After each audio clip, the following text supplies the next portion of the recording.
जय हिंद, नमस्कार सभी प्यारे प्यारे साथियों का स्वागत है आपके अपने YouTube चैनल जीके भाई अजय सर में। तो देखो भाई साथियों, आपकी बहुत डिमांड थी, मांग थी, गुरुजी इकोनॉमिक्स कराओ इकोनॉमिक्स कराओ।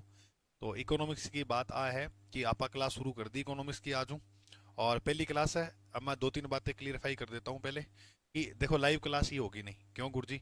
अब लाइव आगे दो क्लास में हूँ, फिर दिन में ऑफलाइन कोचिंग में हूँ 7 बजे तक। ठीक है। तो उस प्रकार से अब 9 से 10 फिर लाइव होती है, और फिर 11 से 12 वर्ल्ड ज्योग्राफी करा रहा हूँ। तो ये रिकॉर्ड करके डालनी पड़ेगी। अच्छा, अब दूसरी बात ये और होगी, इसी ये डेली भी नहीं मिलेगी। मैं थोड़ा सा क्लेरिफाई कर देता हूँ बाद में। देखो क्या है कि आप मेरे को पता है बहुत ज़्यादा ट्रस्ट करते हो। ठीक है, पर क्लास का ऐसे इंतजार करते रहते हो, मैं पूरी सारी बातें मानता हूँ। ठीक है, लेकिन इसको आपको थोड़ा सा मैं करवा दूंगा पूरी, ये है। जल्दी करवा दूंगा, जैसे हफ्ते में कोशिश करूंगा मैं। जैसे संडे वाले दिन थोड़ा फ्री होते हैं तो ज़्यादा रिकॉर्ड करके डाल देंगे एक साथ, है ना? तो बाकी हफ्तों में जैसे जैसे टाइम मिला, अब रात को पता कितने बजे हुए हैं? यहाँ 12:30 बजे हुए हैं, और 12:30 बजे ये क्लास मैं आपके लिए रिकॉर्ड कर रहा हूँ। अब देख लो आप। फिर उसके बाद और भी काम है, करने हैं, तो टाइम लग जाता है, सारी क्लास शेड्यूल वगैरह सब लगाने होते हैं, तो टाइम लग जाता है। ठीक है। तो अपने इकोनॉमिक्स की मूल मंत्र सीरीज शुरू कर रहे हैं। जो सेकंड ग्रेड की तैयारी कर रहे हैं उनको मैं बता दूं कि वर्ल्ड ज्योग्राफी करा रखी है भाई आपके लिए। आप जाकर प्ले लिस्ट के अंदर देख सकते हो, जीके भाई अजय सर चैनल सर्च करोगे ना, तो उसकी प्ले लिस्ट में आपको सारी क्लासें मिल जाएंगी। रीट मेंस एसएसटी वालों की कंप्लीट वर्ल्ड ज्योग्राफी करा रखी है। थ्योरिकल करा रखी है बहुत शानदार तरीके से। एक बार किसी भी साथी को मैं कहूंगा कि ज्यादा तो नहीं थोपूंगा कि एक क्लास 15 मिनट देख ले, आपको पता लग जाएगा कितनी शानदार तरीके से। और इकोनॉमिक्स भी ऐसे ऐसे आपको आने लग जाएगी, मैं कहता हूँ इतनी शानदार तरीके से पढ़ेंगे तुम खुद मतलब कहोगे गुरुजी वास्तव में मजा आ गया।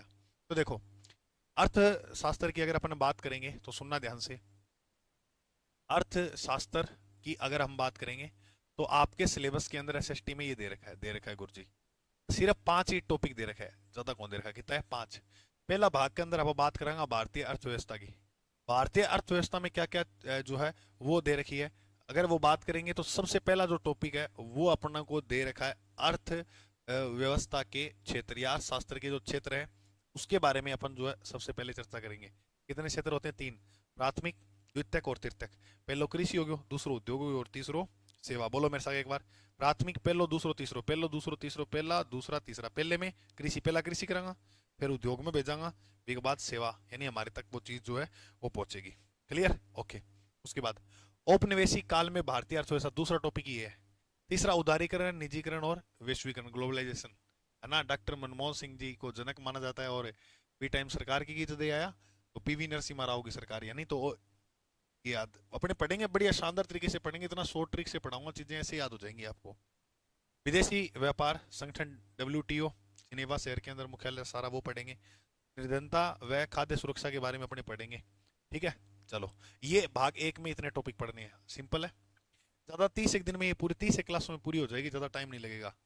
मुद्रा बैंकिंग, तो मुद्रा के आधुनिक रूप देखेंगे, है ना? कोडियों चालांगा, तू एक कोडी को आदमी को नहीं है बोला करा नहीं, तो बठूं चालांगा, और आधुनिक रूप तक। साख की विभिन्न स्थितियां। अच्छा, और ये बात हो रहा है, मैं प्रयास करूंगा कि आपको डायग्राम के माध्यम से ये चीजें समझाऊं तो बहुत शानदार रहेगा। स्वयं सहायता समूह ये पढ़ेंगे, स्वयं सहायता समूह को पढ़ेंगे। तो 3 मुद्रा एवं बैंकिंग के अंदर 3 पॉइंट ये दे रखे हैं आपके। इसके अलावा अपने पढ़ेंगे उपभोक्ता के अधिकार, उपभोक्ता एवं उसके अधिकार क्या क्या है उनके बारे में। तो ज्यादा इतना टफ है नहीं, सिंपल सा है। तंत्र मंत्र मार के सारो सिखा दूंगा इकोनॉमिक्स, टेंशन ना लियो। चलो, फिर आपका टॉपिक पढ़ाऊंगा भारतीय अर्थव्यवस्था का विकास, जिसमें राष्ट्रीय विकास, राष्ट्रीय आय और मानव का जो विकास है वो। तो 3 पॉइंट अपने को ये पढ़ने हैं। इसके अलावा लास्ट और अंतिम जो पॉइंट है वो अपना कौन सा है? राजस्थान में कृषि एवं विपणन। तो इसमें पहला पॉइंट जो है वो कृषि उपज मंडियों के बारे में पढ़ेंगे, और सार्वजनिक वितरण प्रणाली, इसके बारे में हम जानेंगे। तो ये आपका जो है सिलेबस है जो दे रखा है। क्रम से अपने इसी प्रकार सिलेबस को जो पढ़ेंगे। का गुरु जी आज क्या होगा? आज आप भारतीय अर्थव्यवस्था के बारे में थोड़ी सी सामान्य जानकारी जो है वो उतार लेते हैं। तो सबसे पहले आप हेडिंग लगाओगे ऊपर, भारतीय अर्थव्यवस्था।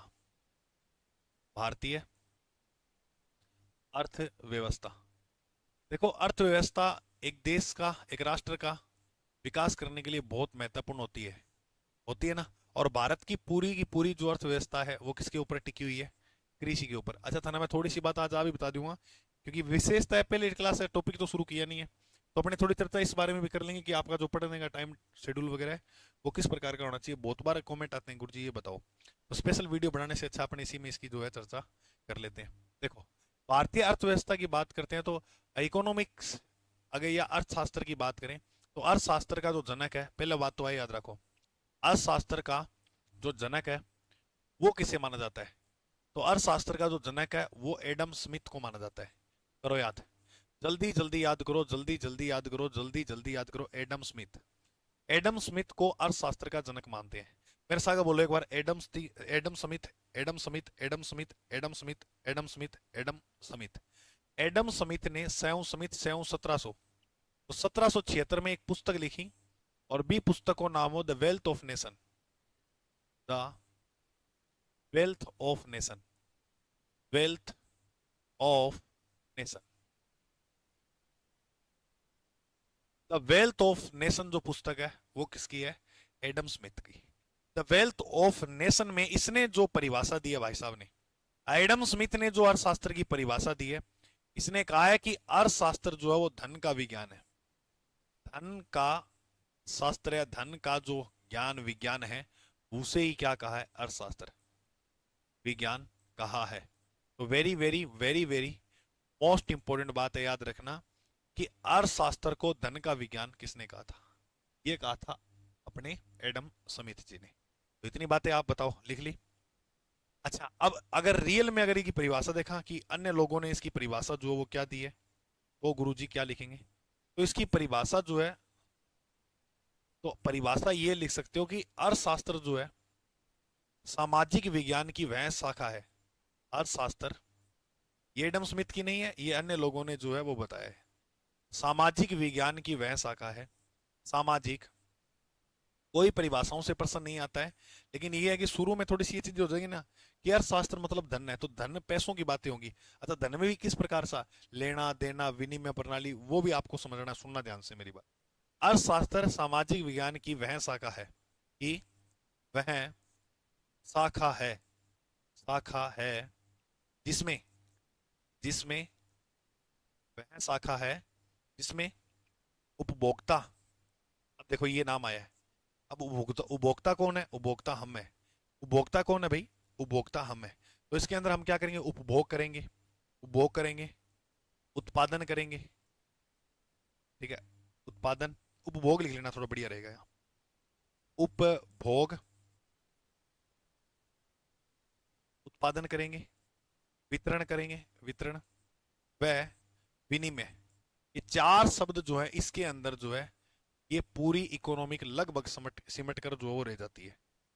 अब ये बहुत बड़े शब्द है, आपको ऐसे लग रहा है कि उपभोग करना, उत्पादन करना किसी चीज का, वितरण करना, और इसके बाद आप विनिमय, विनिमय प्रणाली को मतलब जी क्या है?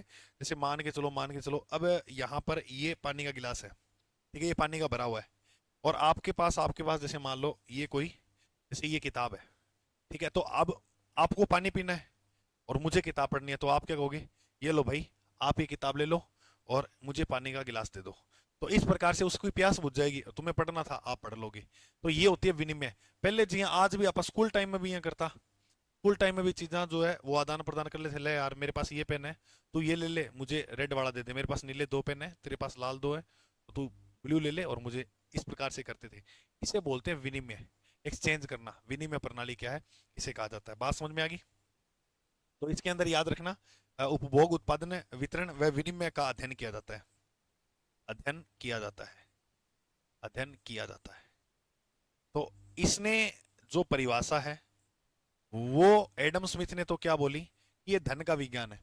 लेकिन अन्य जो शास्त्री थे उन्होंने कहा कि अर्थशास्त्र सामाजिक विज्ञान की वह शाखा है जिसमें उपभोग का, उपभोग का, उत्पादन का, वितरण का, विनिमय का अध्ययन किया जाता है। तो ये बात जो है वो बोली अन्य लोगों ने। तो बताइए मुझे, अपन जो है बस इतनी ज्यादा सामान्य कौन खींचेगा? आपा सामान्य में सिर्फ इतना ही खींचेंगे क्योंकि ज्यादा आपके है नहीं, तो फिर कोई मतलब वाली बात नहीं है। अब मोटी मोटी बात आप थोड़ी सी लिख ली परिभाषा और दो तीन बातें अर्थवाद। बाकी मैं आज तो ये आया था आपको सिलेबस का बताने, कल से अपनी क्लास हो जाएगी और कल अपना पहला टॉपिक रहेगा अर्थशास्त्र के प्रमुख क्षेत्र। तो चैनल को सब्सक्राइब कर लेना, पूरा आपको कंटिन्यूटी तरीके से जो है ये कोर्स मिल जाएगा। अच्छा, अब थोड़ा पढ़ने का टाइम शेड्यूल। तो टाइम टेबल पढ़ने का क्या होना चाहिए? देखो मेरा मानना ये है कि अपने पढ़ रहे हैं, साथ में तैयारी कर रहे हैं, तो टाइम टेबल एक फ्लेक्सिबल होना चाहिए। ठीक है, ऐसे नहीं है ना, तो ज्यादा बहुत हार्ड होना चाहिए ना, नॉर्मल भी नहीं होना चाहिए कि 4 घंटे का बना दो, वैसे नहीं होना चाहिए। और ऐसे भी नहीं होना चाहिए कि आपने 15-16 घंटे का टाइम टेबल बना दिया। टाइम टेबल रखो एवरेज, 7 से 9 घंटे के बीच का जो टाइम टेबल है वो एवरेज रखो कि हाँ मुझे इतना पढ़ना है। और जो आप फेज बनाते हो पढ़ने की, जैसे स्लॉट बनाते हो कि मैं इससे या इस टाइम से इस टाइम तक इतना पढ़ूंगा, देखो अपने आप को टाइम में बांधना बहुत ज्यादा जरूरी है। आप टाइम में बांधोगे ना तो आपका दिनचर्या फिक्स होगा कि मुझे किस प्रकार से कैसे पढ़ना है। तो ये बहुत ज्यादा जरूरी है कि एक टाइम टेबल के साथ आप पढ़ो। हाँ, सुबह उठ के सब तय होना चाहिए कि मुझे क्या करना है, कितने बजे से कितने बजे तक क्या पढ़ूंगा, वो सब। चार एक स्लॉट बना लो पूरे दिन में की। और खुद के लिए जो है उस समय जरूर निकालो पढ़ते टाइम। खुद सोचो कि आज, क्योंकि जब तक आप सोचोगे ना तो पढ़ाई व्यर्थ है। अब जैसे आपने पढ़ा पूरे दिन, तो जब तक उसको रिकॉल नहीं करोगे ना कि अच्छा मैंने आज वो पढ़ा था तो उससे मुझे क्या फायदा हुआ, और वो पढ़ा था तो मुझे क्या फायदा हुआ। फिर आप कहीं प्रश्न वगैरह करते हो तो उसमें ये चीजें रिकॉल किया करो कि किस प्रकार के जो प्रश्न है वो आ रहे हैं। जब तक आप अपने बारे में नहीं सोचोगे ना, और अपनी पढ़ाई के बारे में जैसे आपको सोचने का समय नहीं मिलेगा, तो व्यर्थ है सब। तो इतना टाइम ऐसे ऐसे भी टाइम नहीं बनाना है, मतलब फोन चलाने का उसी के बीच में टाइम बना लिया आपने, तो आप चीजों को सोच नहीं पाओगे। थोड़ा अपने आप को टाइम दो कि आपके पास फोन भी नहीं होना चाहिए, किताबें भी नहीं होनी चाहिए, कि ऐसे वो टाइम ऐसा हो कि 15-20 मिनट आप खुद सोचो अपने लिए कि मुझे किस प्रकार से करना चाहिए। फिर आप देखना किसी की जरूरत ही नहीं पड़ेगी, आप खुद ही टाइम टेबल बहुत शानदार बना लोगे और खुद ही होते रहोगे।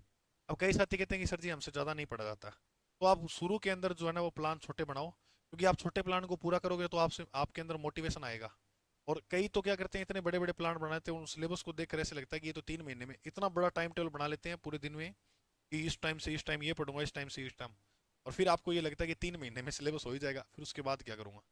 तो ऐसा नहीं, मतलब ऐसा होगा नहीं, क्योंकि आप ऐसे लगातार 2 दिन पढ़ सकते हो, 3 दिन 4 दिन कंटिन्यूटी के साथ नहीं पढ़ सकते। तो एवरेज बनाओ कि आप लंबे समय तक जो उस टाइम टेबल को फॉलो कर सको और उसके साथ। ठीक है। बड़ी बात ये नहीं है कि आप जो है वो 15-20 घंटे की पढ़ाई कर रहे हो। बड़ी बात ये है, क्योंकि ऐसी पढ़ाई तो आप डेली नहीं कर पाओगे 15-20 घंटे की।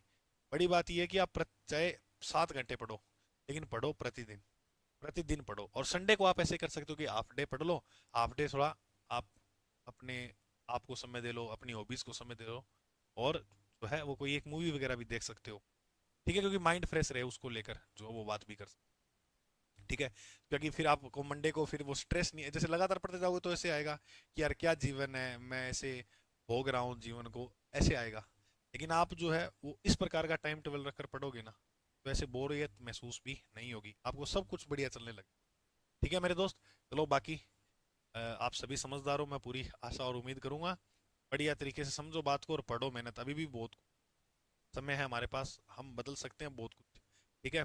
ये जो लड़ाई है ना सिर्फ नौकरी पाने की नहीं है, ये कहानी है पूरे जीवन को बदलने की। प्लस हमारे माता पिता और हमारे परिवारजनों का जीवन भी हमें ही बदलना है। एक व्यक्ति होता है ना घर में जो गरीबी की जंजीर तोड़ता है, हमें वो शख्स बनना है कि आने वाली जो पीढ़ियां हों वो हमें याद करें कि मारो चाचो, मारो काको, मारो भाई हो, मेरे पापा थे, जैसे भी आप जो भी रिश्तेदारों में बनो, तो वो यही बात बोले कि इन्होंने हमारी जो गरीबी है वो खत्म की थी। उसके लिए आपको बहुत प्रयास करना है, बहुत मेहनत करनी है। तो क्योंकि नौकरियां ऐसे नहीं मिलती, आपको पता है, बहुत खतरनाक तरीके से पढ़ना पड़ता है। एक बढ़िया शेड्यूल बनाओ और आराम से पढ़ना शुरू करो, नौकरी जरूर मिल जाएगी मेरे साथ मिलकर। आप एक कदम बढ़ो, मैं 10 कदम आपके लिए चलने के लिए तैयार हूँ। जो भी आपको प्रश्न पूछना हो, कोई भी एक्सवाइजेड है, आप कमेंट कर दिया करो, मैं डेली आपके कमेंट देखता हूँ और उसका जवाब भी देता हूँ। ठीक है, मेरे ये लगता है कि मेरा यूट्यूब चैनल है जितने मैं जवाब देता हूँ, प्रत्येक विद्यार्थी कमेंट के जवाब मिलेंगे। आप देखना, किसी ने ये भी लिखा है ना कि सर ऐसे कि नाइस क्लास है, उसका भी मैंने रिप्लाई दिया है। हाँ, तो वो चीज़ है। ठीक है दोस्तों, तो अपनी इकोनॉमिक्स की क्लास शुरू हो चुकी है, अब डरने की कोई जरूरत वाली बात नहीं है। कोई कोर्स खोल लेना बैठा हूँ ताना फ्री करा दूंगा पूरी। ठीक है, ओके। जय हिंद। जय भारत। चैनल पर नहीं हो तो सब्सक्राइब कर लेना और क्लास को जरूर लाइक कर देना। ओके। स्टेटस लगाओ तो थारो बहुत बहुत बहुत बहुत दिल की गहराई हूँ आभार। ठीक है दोस्तों, मिलते हैं अगली क्लास में।